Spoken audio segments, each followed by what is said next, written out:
UP के CM Yogi Adityanath को बम से उड़ा दिया जाएगा। नमस्कार, मैं पंचम प्रकाश।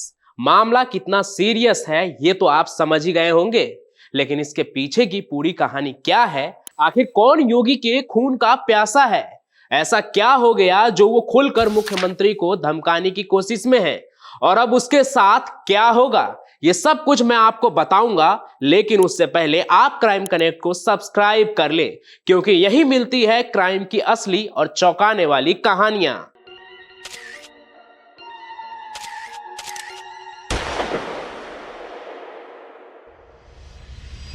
दिन शनिवार, वक्त रात के 10:08।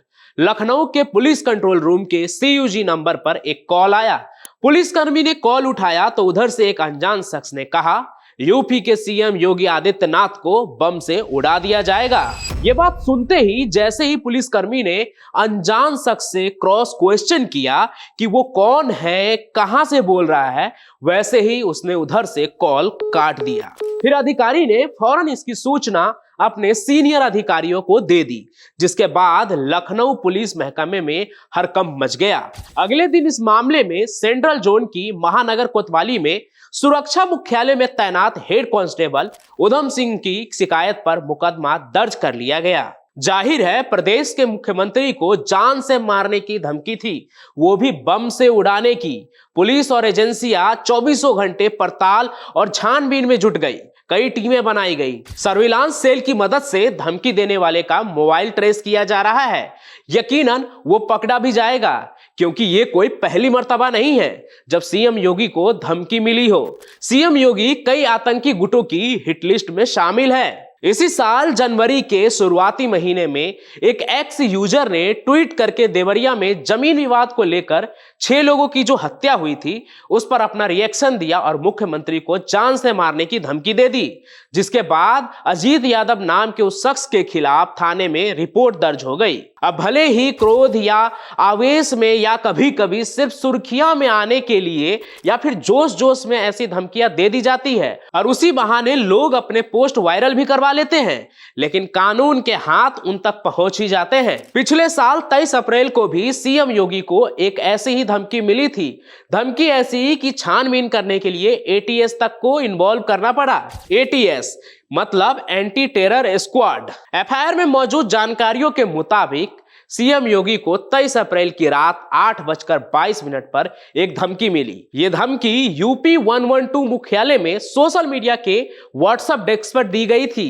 यह मैसेज एक ऐसे नंबर पर आया था जिसके अंत में 0148 था। धमकी भरे इस मैसेज में लिखा था, योगी सीएम को मार दूंगा जल्द ही।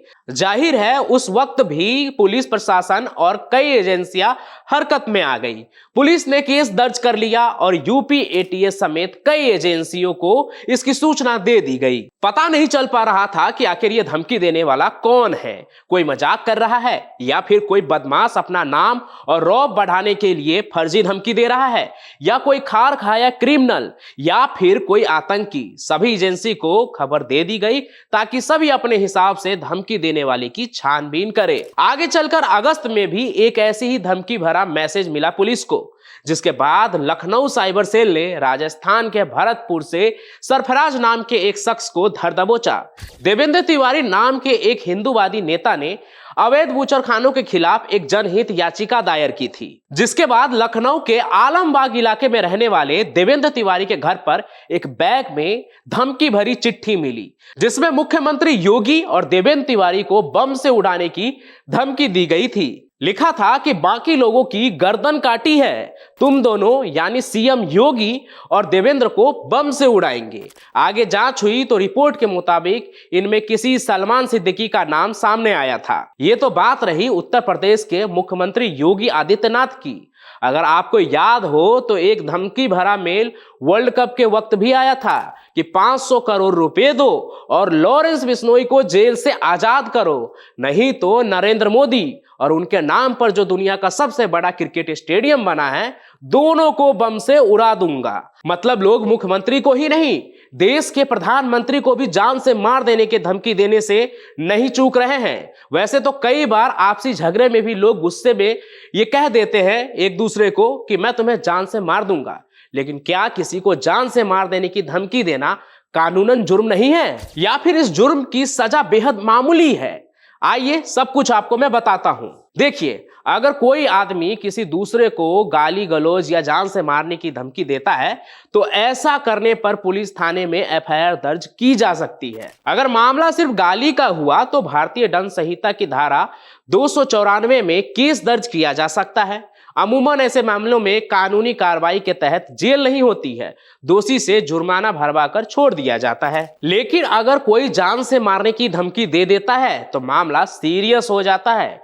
फिर भारतीय दंड संहिता की धारा 506 में इस बात का साफ जिक्र है कि किसी को जान से मारने की धमकी देना एक संगीन अपराध है। ऐसा करने पर दोषी को 7 साल की सजा हो सकती है, यानी जेल जाना पड़ेगा।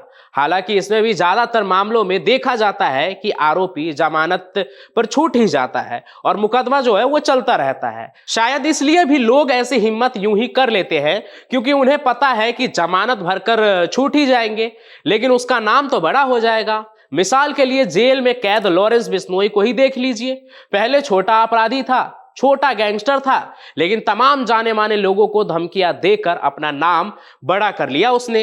ये वही गैंगस्टर है जिसने फिल्म स्टार सलमान खान को भी जान से मारने की धमकी एक बार नहीं बल्कि कई बार दी है और देता ही रहता है। लेकिन जान से मारने की धमकी देने वाले इस मुद्दे पर आपको क्या लगता है, ये जरूर कमेंट करके बताइएगा कि आप इसके बारे में क्या सोचते हैं।